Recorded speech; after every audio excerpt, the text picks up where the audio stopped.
پاکستان کو جن معاشی چیلنجز کا سامنا ہے، ہم سب نے مل کر ملک کو اس گرداب سے نکالنا ہے۔ اگر ہم نے ملک سے مہنگائی ختم کرنی ہے تو اس کے لیے ہمیں ملک کی پیداوار کو بڑھانا ہے، زراعت کی پیداوار کو بڑھانا ہے، صنعت کی پیداوار کو بڑھانا ہے۔ ہم سب نے محنت کر کے اس ملک کی برآمدات کو بڑھانا ہے۔ یہ سب کچھ تبھی ممکن ہے اگر ملک کے اندر امن ہوگا اور استحکام ہوگا۔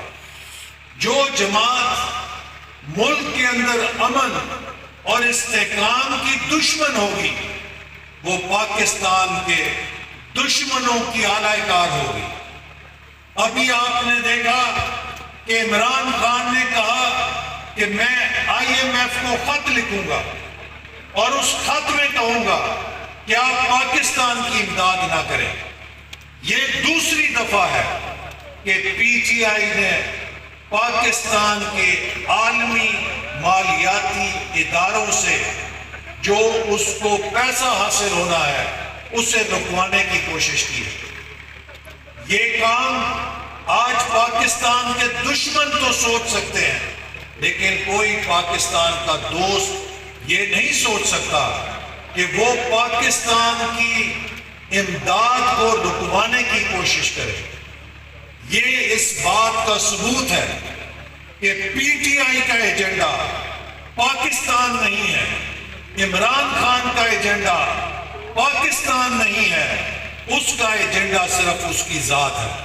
اور عمران خان جیسے کروڑوں بندے پاکستان پہ قربان کیے جا سکتے ہیں پر پاکستان کسی پہ قربان نہیں کیا جا سکتا۔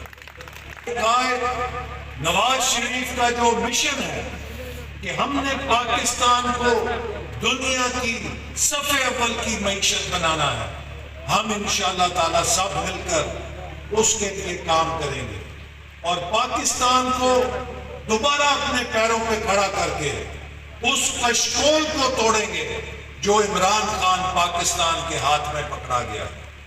ہم پاکستان کے نوجوانوں کو بہترین تعلیم کے موقع دیں گے، ہم پاکستان کے نوجوانوں کو بہترین ہنر کی تعلیم دیں گے تاکہ وہ اپنے لیے بہترین روزگار پیدا کر